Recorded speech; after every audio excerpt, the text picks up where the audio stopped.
Me tomé la libertad de empezar por el torno. ¿Y por qué iniciamos por el torno y no por la fresadora o por algún taladro, por alguna dobladora o por alguno de los otros dispositivos? En este caso, digamos que por practicidad, ya que cuando nosotros estamos trabajando en torno, el torno pues trabaja en dos dimensiones, que es la dimensión X y la dimensión Z. Y si me preguntan por qué X y Z y no X y Y o Y, Z, es una convención que ya se ha venido adoptando.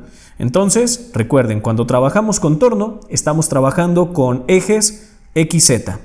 Sin embargo, ingenieros, para esto, algo que necesitamos nosotros tener en cuenta es ¿qué es un maquinado en torno? Vamos a empezar desde lo más básico. Cuando nosotros hablamos de un maquinado en torno, estamos hablando de una pieza que forzosamente, tiene que ser cilíndrica. Hay ocasiones donde las piezas no son cilíndricas, son cuadradas, pero gracias a la herramienta con un avance muy pequeño se van convirtiendo en piezas cilíndricas.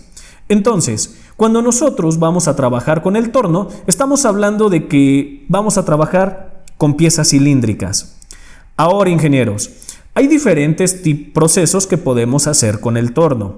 Por ejemplo, el primer proceso, que es como este que se muestra en la pantalla, este proceso se conoce como careado o también lo conocen como refrentado.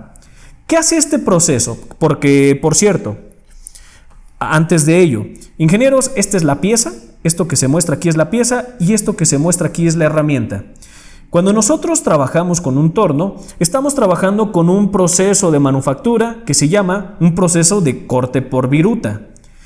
Entonces, ¿qué es esto de corte por viruta? Pues gracias al filo de la herramienta y a la fricción que se genera al nosotros poner en contacto la herramienta con la pieza, se empieza a desprender la viruta, ingenieros, y de esa forma nos permite darle formas a la pieza que nosotros estamos maquinando. Entonces, todo es gracias al corte de viruta. Y al final de cuentas lo que estamos haciendo pues es quitar material para dejar una pieza que nosotros estamos buscando. Entonces, ingenieros, como estamos empezando desde cero, porque es importante iniciar desde cero, pues esta es la pieza que gira y esta es la herramienta que nos va a permitir ir arrancando la viruta para de esta forma tener una pieza final. ¿Qué es la viruta? La viruta también se conoce como rebaba, ingenieros, y es el remanente o es el desperdicio o la sobra que va saliendo a la hora de nosotros ir removiendo material. O en pocas palabras, podríamos decir que es el material removido. Así que dicho eso, ingenieros, ¿qué tenemos? Este proceso que nosotros le llamamos careado o refrentado, pues no es otra cosa más que quitar material de esta cara, de la cara plana del cilindro. Y esto, déjenme les platico que es común, muy común, y lo vamos a hacer casi, o al menos en este curso, siempre lo vamos a hacer. Y seguramente dirán, ¿y para qué nos sirve este careado? ¿Para qué queremos rebajar esta cara cuando podemos cortarlo con cegueta y dejarlo a la medida que es? Pues ingenieros, una de las virtudes que tienen los tornos es que son máquinas de precisión. Entonces, cuando nosotros cortamos con algún tipo de cortador que ustedes deseen, algún tocho o algún elemento con el que vamos a trabajar, los cortes no siempre quedan totalmente verticales, inges. ¿Y esto qué trae como consecuencia? Pues eso trae como consecuencia que cuando nosotros ponemos a girar la pieza a altas revoluciones, se puede notar un cierto, digamos, desbalanceo. Con este careado, ingenieros, podemos o tenemos el objetivo de lograr dos cosas. En primero, ponemos a escuadra totalmente esta cara, y como segundo, le damos un acabado de una vez a esta cara. Le vamos a dar un acabado a esta cara. Como siguiente proceso, ingenieros, vamos a tener algo que se llama un torneado ausado, o también se conoce como torneado cónico, donde lo que estamos haciendo es quitar material de manera longitudinal. A este proceso le llamamos generalmente desbaste, inges. ¿Qué es el desbaste? Pues es ir quitando material a lo largo de la pieza. Por eso lo vamos a ver más adelante, que cuando empecemos a generar códigos, vamos a poner código de desbaste y entonces vamos a ir removiendo material de manera longitudinal. Ahora, justamente este tipo de maquinado, ingenieros, por este tipo de maquinados es que existe el control numérico. ¿A qué me refiero? Ahí va. Si nosotros en un torno manual intentamos elaborar esta pieza, seguramente no vamos a poder, y si logramos aproximarnos no va a tener la precisión deseada. ¿Por qué? Porque en un torno manual, ingenieros, los avances o los cortes generalmente son rectos. Entonces, como pueden apreciar, generar un contorno aquí, para todos los que levantaron la mano y decían que efectivamente ya han tenido acercamientos con un torno manual, pues hacer este tipo de figuras realmente representa un verdadero reto para ese tipo de tornos. Así que, pregunta Inges, hasta aquí, los que ya utilizaron el torno manual, ¿cómo podríamos hacer este contorno? Ingenieros, algo que también debemos de tomar en cuenta es que existe este tipo de torneado que se llama torneado de forma. Y en este caso, en el torneado de forma, se caracteriza porque la herramienta adopta la forma que contiene o que debe de contener la pieza. Esto es bien interesante, ingenieros, porque justamente hace aproximadamente 6 meses fui a una empresa acá en Morelia donde hacían elementos. Hacían pernos, pero los pernos eran muy pequeños y tenían radios un tanto rebuscados. El proceso que utilizaban, a pesar de que los pernos son cilíndricos, no era torneado como tal, sino que era lo hacían a través de una rectificadora cilíndrica. ¿Y qué es lo que hacían? Ponían el cortador de la forma en la que se estaba buscando, que por cierto, en este caso el cortador era una piedra, se hacía a través de desgaste, y bueno, se lograba tener estas piezas. Esto es algo muy común, no muy utilizado en los tornos, pero sí en las rectificadoras, ingenieros. Entonces, este tipo de poner la herramienta de la forma para empezarle a dar este contorno no es tan común en el torno y sí en otro tipo de procesos. Sin embargo, pues vale la pena mencionarlo. Ahora, ingenieros, pues resulta de que tenemos otros tipos de procesos cuando vamos a trabajar con un torno. Por ejemplo, por un lado tenemos el achaflanado, donde lo que hacemos es darle un pequeño toque en la orilla para quitar, digamos, el filo, para generar este pequeño eslabón. Por otro lado, tenemos el tronzado. El tronzado, ingenieros, es un proceso que nosotros vamos a utilizar para cortar. Si nosotros necesitamos cortar un elemento cilíndrico del torno, vamos a utilizar un tronzador. Y entonces, con esta cuchilla, también se le conoce como cuchilla o algunos le conocen como lama, pues vamos a poder nosotros cortar esta pieza. Por otro lado, tenemos el roscado, porque déjenme les platico algo. Seguramente alguien de ustedes ya ha utilizado o ha generado alguna rosca en el taller, pues con un dado o tarraja o con algún machuelo. ¿Cuál es el detalle? El detalle está en que llega un momento en el que los dados y los machuelos no tienen las medidas que nosotros requerimos, sobre todo cuando son relativamente grandes. Entonces, ¿qué es lo que se hace, ingenieros? Pues lo que hacemos es, a través del torno, empezar a generar roscas, ya sean internas o ya sean roscas externas. Y esto es algo muy común. Y para terminar con el tipo de procesos, porque hay más, pero estos son los más comunes, pues tenemos el mandrinado. Y este mandrinado no es otra cosa más que hacer diámetros externos con una herramienta que se conoce como barra.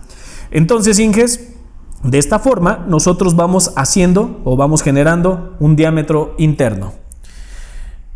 También en el torno podemos hacer taladrado, que el taladrado, pues como su nombre lo indica, es introducir brocas, pero únicamente las brocas son concéntricas. Únicamente las brocas son concéntricas.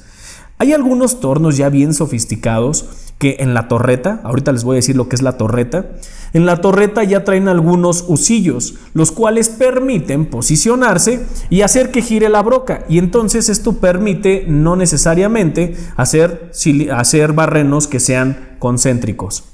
Y para terminar tenemos el moleteado. ¿Qué es el moleteado, Inges? El moleteado no es otra cosa más que generar un patrón de rayado en las piezas.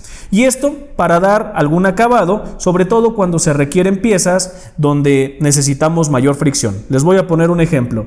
Si alguna vez han ido a un gimnasio y agarran una mancuerna, se dan cuenta que la mancuerna tiene esta textura. Pues déjenme les platico que eso es un moleteado.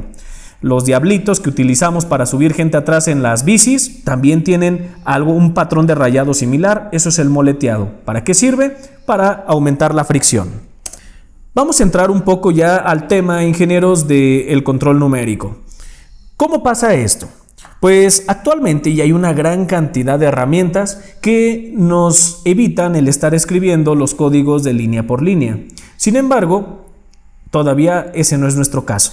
Como estamos aprendiendo control numérico, nosotros sí vamos a empezar línea por línea. ¿Y cómo es esto? Muy bien. En un programa normal, nosotros vamos a definir una geometría. Y claro, gracias a esta geometría, pues es la pieza que debe de quedar como pieza final.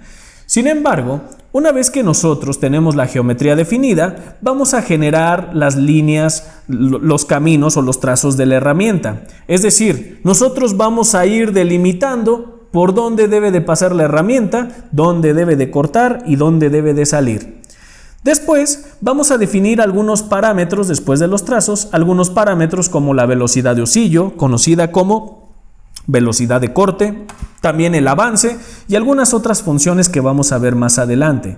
Sin embargo, esto es lo que nosotros vamos a hacer como programadores, porque más adelante, ingenieros, de pronto viene el tema de lo que hace la máquina. ¿Y qué hace la máquina? Todos estos paths y todas estas funciones que nosotros generamos, la máquina los va a tomar y los va a convertir en un lenguaje máquina conocido también como lenguaje ensamblador. Que por cierto, si alguien ha tenido un acercamiento con una impresión 3D, se dan cuenta de que a la hora de nosotros exportar un archivo de impresión 3D, aparecen con terminación G-code, que es un archivo de código G, o así se suelen llamar. Pues ingenieros, es exactamente lo que nosotros vamos a hacer. En esta materia vamos a generar códigos G con la intención de poder obtener piezas terminadas. Esa es la intención.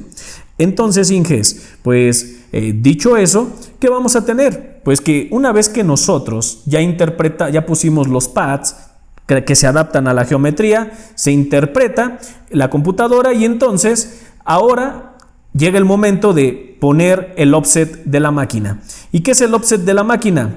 Pues el offset de la máquina, ingenieros, es decirle, oye, quiero que mi cero pieza esté aquí, mi cero máquina pues ya está definido y lo vamos a ver más adelante en realidad de qué trata ese tema del offset o conocido en español como decalaje.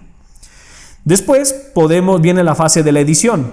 ¿Por qué? Porque para eso están los simuladores, incluso el torno que tenemos aquí, justamente tiene su propio simulador. Y antes de poner un programa, pues siempre es una excelente opción el simularlo, para después poner el postproceso y ver cómo es que va a quedar nuestra pieza final. Y si nuestra pieza final cumple con los requerimientos establecidos, le damos a la máquina o la pasamos a la máquina para comenzar con el proceso. Sin embargo, ingenieros, déjenme les platico algo. En la imagen se muestra una imagen de un torno CNC convencional. ¿Y qué podemos apreciar de este torno CNC convencional? Por un lado, nosotros vamos a tener el bastidor o la estructura, ingenieros. ¿Qué es esto? Esto comprende la parte de la bancada, que es lo que mantiene algunos de los ejes. Aquí cae la rebaba, cae el refrigerante y caen algunos otros elementos, además de servir como soporte. Después tenemos la puerta. Déjenme les platico algo, ingenieros. Siempre, todas las CNC tienen puerta, absolutamente todas. ¿Por qué? Porque a diferencia del torno manual, que si podríamos poner una puerta, las CNC, ingenieros, generalmente traen su propia puerta y déjenme les platico algo. Traen alarmas en la puerta, de tal manera que si la alarma está activada, es decir, si la puerta está abierta, no nos va a permitir introducir programas. ¿Esto por qué lo hacen? Pues lo hacen por seguridad, porque como son procesos automáticos donde por algún motivo alguna línea se nos vaya de más y la herramienta se vaya contra la pieza, probablemente la pieza pueda salir volando y pueda dañar a alguien. Entonces, ingenieros, a diferencia de un torno manual donde nosotros vamos controlando los movimientos manualmente, aquí no. Aquí los movimientos van controlados por motores a pasos gracias a nuestros códigos, pero si cometemos un error, Ese error puede hacer que la pieza salga volando y puede ser muy peligroso. Por eso se van a dar cuenta que todos los tornos de control numérico, todas las máquinas de control numérico tienen su propia puerta y van a tener sus alarmas en las puertas. Por otro lado, ingenieros, tenemos algo que se conoce como husillo. El husillo, pues, es justamente este elemento rotatorio. Y en los CNCs tienen la particularidad de que estos husillos son neumáticos. A diferencia, ingenieros, de los tornos convencionales donde los husillos que soportan los chuck son manuales porque nosotros vamos apretando las piezas, aquí no, aquí son neumáticos. Y la pregunta es, ¿y por qué tendrían que ser neumáticos y no manuales? Cuando, pues, si son neumáticos, pues dependen de la presión y si la presión no es suficiente pueden soltar la pieza. Pues déjenme les platico un poco de esto porque es importante. Resulta, ingenieros, que, por cierto, para los que todavía no conocen, me voy a adelantar una diapositiva, esto es lo que conocemos o lo que conforma el husillo. A ver, vamos a ver. El husillo es la parte giratoria, es esto que nosotros tenemos en la parte de atrás. Esto va conectado directamente a la transmisión. Pero, sin embargo, ingenieros, esta parte que está aquí adelante se conoce como chuck. Este chuck, inges, gira al mismo o a la par con el husillo, pero este chuck soporta estos tres elementos que conocemos como mordazas. Entonces, en un torno manual, ingenieros, aquí nosotros tenemos una serie de tornillos, los cuales al irlos apretando, las mordazas van a ir cerrando y así es como ajusta la pieza. Esta es la pieza, inges. Sin embargo, en el control numérico pueden apreciar que este chuck corresponde al control numérico y ustedes pueden apreciar que no hay tornillos para poder apretar la pieza. ¿Por qué? Porque esto se hace de manera neumática. ¿Cuál es el detalle, inges? Que se hace de manera neumática porque, y lo van a ver con la manufactura flexible, es muy común, inges, que brazos robóticos estén quitando y metiendo piezas justamente a los tornos de control numérico. Y si nosotros pusiéramos un apoyo o una sujeción manual, como la de un torno manual, pues un brazo robótico o no podría o le tomaría mucho más tiempo. Entonces, ¿qué es lo que se suele hacer? Pues se suelen cerrar y abrir esas mordazas de manera neumática. Y ya lo sé, seguramente alguien estará diciendo, profe, pues ahorita usted mismo nos acaba de decir que pues todos tienen puerta por la peligrosidad que involucra el tener una pieza funcionando. ¿Y qué pasa si la presión no es suficiente? Pues déjenme les platico, inges, que este tipo de dispositivos, estos tornos de control numérico, tienen alarmas hasta donde no se imaginan. Y disparándose una alarma, todo el proceso se para. ¿Por qué les menciono esto? Porque tienen una presión de trabajo estas mordazas. En el momento, ingenieros, en el que por algún motivo, por alguna fuga, por algún descuido o simplemente por alguna avería, empieza a dejar de haber presión en esas mordazas, pues uno pensaría que se van a abrir y va a salir la pieza volando, porque el husillo no para, el husillo debería de estar girando. Pero ¿qué pasa, inges? Que hay una alarma justamente que está monitoreando la presión de la mordaza, y en el momento en el que la mordaza no tiene la presión suficiente indicada por el fabricante, inges, en ese momento todo el proceso se para y lo hacen por seguridad. ¿Cuándo se puede volver a reactivar? Pues hasta que vuelva a haber la presión suficiente marcada por el fabricante en este tipo de elementos. Ahora, ingenieros, nos vamos con este otro elemento. Este otro elemento, inges, se conoce, aquí lo podemos ver, se conoce como torreta. Este que tenemos aquí, este elemento, pues nosotros acá lo tenemos, miren, es lo mismo. Esto es lo que nosotros conocemos como torreta, inges. ¿Y qué es justamente esta torreta? Pues no es otra cosa más que un dispositivo que nos permite montar diversos tipos de herramientas, porque recuerden algo, una de las funcionalidades del control numérico no nada más es hacer contornos complejos, sino que es hacer piezas de manera automática, y la gran mayoría de las piezas no se pueden hacer únicamente con una herramienta, son un grupo de herramientas los que requerimos para hacer piezas terminadas. Y entonces, inges, es cuando entra la torreta. En cada uno de estos elementos que se muestran en la pantalla, aquí van algunas de las herramientas y como ya se estarán imaginando, en un proceso que nosotros programamos, esa torreta va a ir girando cambiando la herramienta y le vamos a indicar los trazos que va a llevar cada una de las herramientas nuevas. Y para terminar, ingenieros, pues vamos a tener la computadora de control. Esta computadora de control es el cerebro del torno, porque aquí nosotros vamos a introducir el programa y vamos a tener una comunicación bidireccional. ¿Qué quiere decir? Que nosotros vamos a comunicarle a la computadora todo lo que tiene que hacer, pero la computadora también nos va a comunicar a nosotros cuando haya alguna alarma, cuando haya algún error, cuando haya algún código de falla. Entonces, la comunicación es bidireccional. Estos aspectos que les acabo de mencionar, ingenieros, existen casi en todos los tornos de control numérico, o no es cierto, podríamos decir en todos. Todos tienen su torreta, tienen su usillo, tienen la computadora, tienen sus puertas, tienen sus bastidores, tienen todo. Así que bien, aquí ya me había adelantado un poco porque les había mencionado que esto que tenemos aquí se conoce como usillo, que es la parte giratoria que está en contacto con la transmisión. Esto tenemos el chuck. Esta parte del chuck es una pieza que generalmente está hecha de acero y tiene muchos propósitos. Entre ellos está el soportar las mordazas, pero también por otro lado está funciona algo similar a un a un volante de inercia. Este nos sirve para mantener ciertas inercias. ¿Y por qué necesitamos la inercia cuando está girando este tipo de elementos?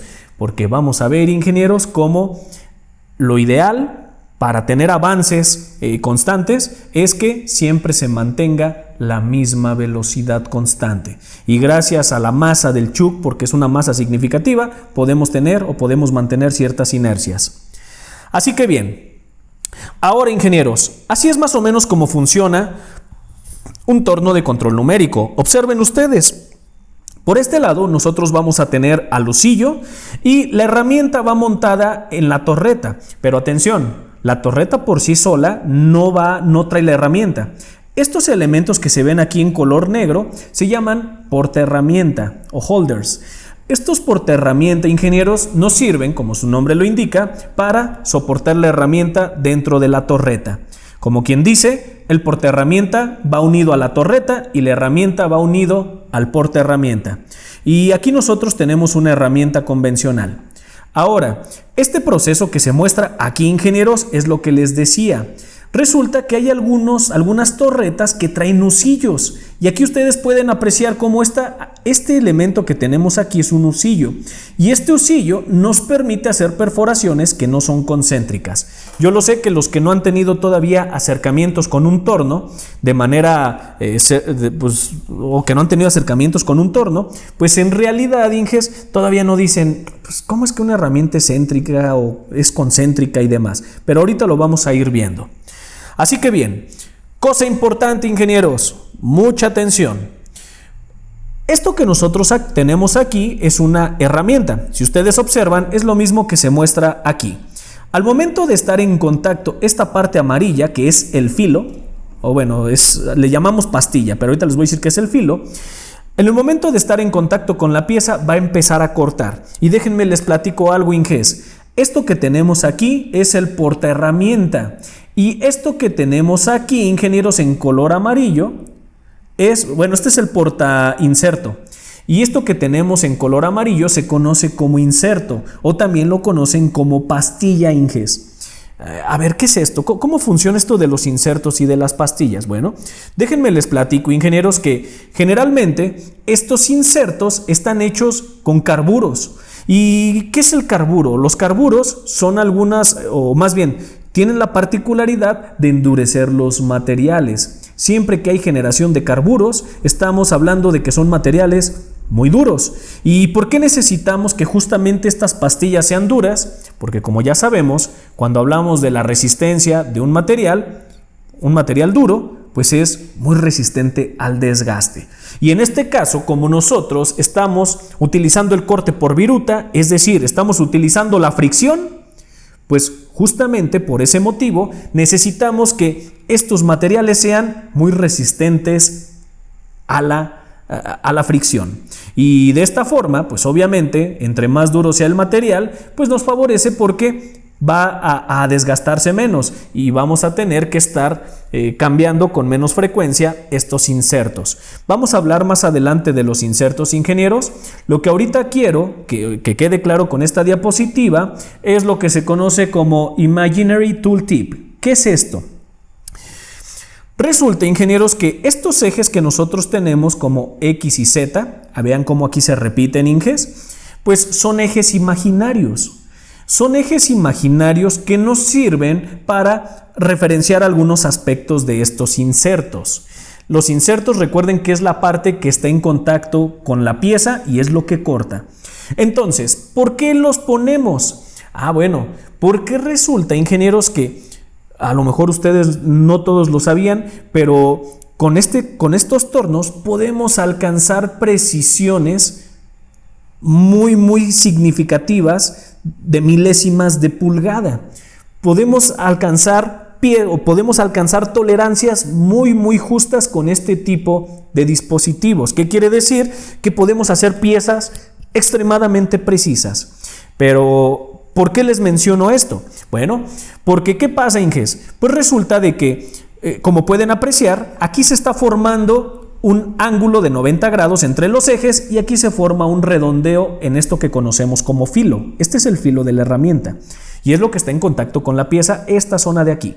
Entonces, Inges, pues ¿qué creen? Que cuando nosotros estamos programando con este punto que se muestra aquí. Como pueden apreciar, hay una pequeña diferencia, muy pequeña, pero siempre existe, una pequeña diferencia entre este punto y el redondeo. Entonces, en ocasiones, y digo, conforme se va desgastando la herramienta, están de acuerdo que cada vez nos vamos alejando más y más de este punto, y es cuando empezamos a perder precisión. Entonces, es cuando nosotros aquí vamos a poner algo que se llama compensación de la herramienta, de la longitud de la herramienta. Pero por ahora, Inges, nos vamos a quedar en que cuando nosotros programamos, digamos que la máquina va a estar referenciando este punto imaginario. No puede referenciar este punto porque no es una parte o no es un punto en específico, es un arco. Y aquí sí hay un punto en específico que es el punto de intersección. Se van a dar cuenta que gracias a estas líneas imaginarias se forman algunos ángulos, que vamos a llamar ángulos más adelante, que nos van a servir para desahogar la viruta, pero lo vamos a ver más adelante. Por ahora, ingenieros, vamos a ver algunas de las estructuras básicas que vamos a encontrar en un programa de control numérico. Y a partir de aquí, ahora sí, vamos a dejar un poquito el tema del torno convencional y nos vamos a centrar en la parte de control numérico, porque a partir de ahora vamos a empezar a ver los códigos G, las funciones misceláneas, cuando nosotros vamos a utilizar bloques, qué son los bloques, qué es un cambio de herramienta. Entonces, a partir de este momento, ingenieros, vamos a ver el tema de la programación. Ya no vamos a ver herramientas, no vamos a ver partes del torno, vamos a ver programación.